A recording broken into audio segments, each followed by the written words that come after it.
15 августа текущего года в столицу республики впервые прибыл председатель правительства страны Михаил Мишустин. В свою очередь, первым местом для посещения премьера стал самый передовой центр республики – IT-парк. С работами его резидентов традиционно знакомится каждый прибывший в Якутск чиновник. Ведь есть что показать. Сегодня республика занимает 7-е место в рейтинге региональных руководителей цифровой трансформации. И это несмотря на обширные труднодоступные территории, бездорожье, сложную логистику, отсутствие инфраструктуры и многое другое, с чем приходится сталкиваться в ходе создания того или иного социально значимого элемента. Этот факт подчеркнул и сам премьер-министр, ознакомившись с проведенной властями работой по цифровизации региона. Я посмотрел даже те же самые рейтинги. В стране вы боретесь уже за первые места с регионами, где достаточно, скажем так, дела обстоят проще с теми самыми великими связями, возможностями доступа в интернет с технологиями.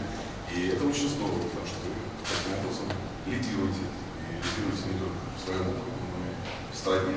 И я тут пожелаю удачи. Однако добиться полной цифровизации в Якутии невозможно без доступа к сети. К концу 2025 года все арктические районы и центры региона планируется подключить к высокоскоростному интернету. Это 86 населенных пунктов и более 7 тысяч километров ВОЗ. К этому дню проект оценен в 11 миллиардов 2 миллиона рублей. При этом не секрет, что якутская Арктика на сегодня самая труднодоступная территория. Обеспечить местное население сложно не только интернетом, но и стабильной сотовой связью, электричеством и другими коммуникациями. Однако уже в 2020 году к ВОЗ подключили первый арктический район – Оленёкский. Проект был реализован в рамках муниципально-частного партнерства. Сегодня на цифровизацию региона требуется софинансирование и поддержка федерального центра. Конечно, Арктика – это, мы знаем, расстояние, это непростое. То есть будем делать проектно-сметную документацию, подготавливаем соглашение с Минцифрой. И уже выйдем на подписание соглашения на Восточно-Канадском форуме и со следующего года начнем стройку. Между тем, сама цифровизация открывает множество возможностей не только перед рядовым жителем Якутии, но и перед самими разработчиками. Чтобы объединить их, предоставить доступ к помощи региональных институтов и направить их работу в общее русло, был создан штаб цифровой трансформации. Здесь председателю Кабмина Михаилу Мишустину презентовали самые успешные IT-проекты республики. Вот один из проектов – это проект в области IT, в области медицины.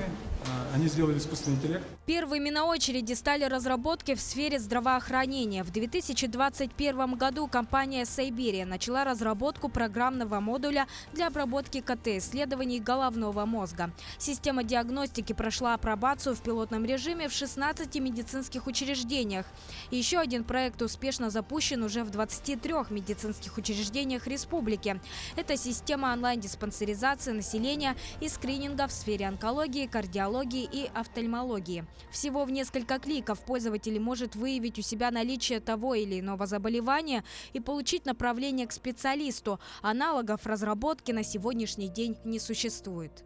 Сервис работает 2 года. За 2 года выявляемость онкоскрининга повысилась на 40%. Порядка 30 тысяч людей уже прошли анкетирование. Около 13 тысяч людей были направлены на обследование. И также у 1500 людей были обнаружены другие патологии. Обязательно попрошу Министерство здравоохранения Российской Федерации, в частности Михаила Ильича Мурашко, посмотреть на все наработки, потому что обобщение и стандартизация этих вещей очень важна. Еще одним амбициозным проектом, представленным премьеру правительства, оказалась система кинофикации малых населенных пунктов «Экстрасинема». Компания представила свою цифровую платформу и отечественный кинопроектор. В этом году будет запущена работа 10 кинозалов на территории Якутии и 3 на территории Донецкой Народной Республики. Основное преимущество проекта – дешевизна и, самое главное, качество, что особенно актуально в зарождающуюся эпоху импортозамещения. Я как раз хотел сказать, и здесь вся начинка, все детали китайские, но соус там американский, здесь якутский. Михаилу Владимировичу очень понравился проект. Он поручил нам его побыстрее внедрить, продемонстрировать это Министерству культуры Российской Федерации. И если создать взаимодействие с существующей системой Прокультура РФ, и обязательно включить туда работу Пушкинской карты. Работа проекта позволит расширить географию проката не только для местной индустрии, но и для российского кино. Далее премьеру презентовали проект «Моя профессия IT». Это отличный драйвер для молодых ребят, чтобы учиться и поступать, прокомментировал работу специалистов глава Кабмина РФ. Одна из национальных целей развития, собственно говоря, цифровая трансформация. Это касается не только каких-то социальных процессов и так далее. Это вообще, в принципе, подходы к новым услугам, к новой экономике. И, конечно, очень здорово, что ребята, получая такую, скажем так, путевку, выигрывая конкурс, даже участие в самом конкурсе, идут на IT-специальности. Более того, в скором будущем проект будут масштабировать за пределы Якутии. В настоящее время руководители проекта ведут переговоры с представителями Камчатского края и не исключают возможности сотрудничества с другими регионами. В течение 7 лет проведения конкурса мы сейчас упаковали наш проект. Конкурс уже показывает, есть результаты, да, и на деле показывает, что очень интересно, да, со стороны участников, и они дальше начинают у нас участвовать и развиваться. Не обошли стороной и вопрос инновационного образования. Так, IT-школа «Алтан» в прошлом году выпустила 550 учащихся. Обучение в школе ведется с помощью информационной системы собственной разработки по авторской образовательной программе. Команда поставила себе цель стать лидером дополнительного образования и так же, как и коллеги, значительно расширить географию проекта. Мы работаем с 2017 года. Наша школа была основана в виде студенческого проекта, но теперь это уже, получается, лидер рынка в республике. С малышей начинается интерес. Учитель, который зародит интерес, конечно, потом сможет направить ребенка в соответствующую профессию. Главное, чтобы игры были интеллектуальными и не только для развлечений. Конечно. Главное, чтобы в этом смысле ребята там чему-то учились, приобретали новые предметные знания, ну и, конечно, упражнялись в том числе в алгоритмических науках. Но это, что называется, теория. Однако немаловажно и применить полученные знания на практике, привлекая высокие технологии к социальным проблемам. К примеру, в этом году цифровизация пришла на помощь пострадавшим от паводка жителям Якутии. Те смогли оформить выплаты онлайн без лишнего бюрократизма. В этом году у нас все идет через портал «Государственный слух», поэтому это новая программа, и мы первые в России проводим такую.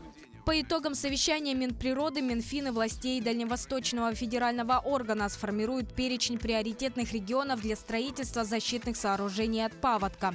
В свою очередь, глава Якутии Айсан Николаев предложил направить федеральные средства на сооружение 2 дамб. 400 миллионов на дамбу в селе Графский берег Намского улуса и более миллиарда рублей на дамбу в Верхоянске. При наличии федерального финансирования и включении в госпрограммы они могут быть реализованы в 2023 году. В 30 российских субъектов смогли ликвидировать очаги уже в первые же сутки. Вот конкретный результат. Ну и, соответственно, в 13 вообще не допустили их появления. И если сравнивать с прошлым годом, то с начала опасного сезона число пожаров снизилось на 15%, и пройденная огнем площадь уменьшилась практически в 2 раза. А между тем республика продолжает борьбу с лесными пожарами. Ситуация с ними в Якутии в текущем году решилась более эффективно благодаря комплексу мер, в том числе выделению дополнительного финансирования. Об этом заявил премьер-министр страны Михаил Мишустин. Однако расслабляться не стоит. Глава Якутии Айсан Николаев предложил увеличить штат парашютно-десантной пожарной службы для привлечения на тушение возгораний на труднодоступных территориях, куда можно добраться только по воздуху. Именно на таких территориях в этом году действует большинство лесных пожаров. Также в ходе совещания была поднята еще одна насущная проблема. С этой ситуацией сталкивается не только Хабаровский край, на самом деле, даже Саха-Якутия. Это как раз отсутствие топлива и возможности дозаправки воздушных судов. Сами понимаете, радиус подлета наших вертолетов – это 250 километров в одну сторону. Пускай это мы говорим про 500 километров, но это ведь вертолету нужно обратно вернуться. А где там дозаправиться, да, чтобы... А у нас пожары возникали, которые нужно было обслуживать в том же Хабаровском крае, это за 1000 километров. Вот как раз этот острый вопрос, который необходимо решать, чтобы избежать той ситуации именно с труднодоступностью этих территорий на будущий год. Заслушав предложение участников совещания, Михаил Мишустин поручил Минприроды совместно с Минфином и властям дальневосточных субъектов определить паритетность строительства дамб. Сейчас мы в условиях зимы, минус 50, имеем прекрасные овощи, клубнику, томаты, огурцы. Ознакомился примеры с продукцией местных сельхозпроизводителей. Единственный круглогодичный тепличный комплекс «Саюри» презентовал выращенные на вечной мерзлоте не только традиционные огурцы и помидоры, но и более прихотливые баклажаны и клубнику – новинки этого года. Работу производителей Михаил Мишустин оценил и добавил, цена на товары такого рода должна быть соответствующей. Это очень важное направление. Очень важно также, чтобы инвесторы приходили в этот бизнес, и без сомнения надо поддерживать развитие такой инфраструктуры. И если мы что-то можем сделать для этого, просил бы вас также проинформировать нас. Будем развивать дальше это направление. Таким выдался первый визит председателя правительства России в Якутию. Итоги же теперь станут вопросом времени. Главное, республика заручилась поддержкой федерального центра и в области IT-разработок, и в области здравоохранения, и даже сельскохозяйственного производства.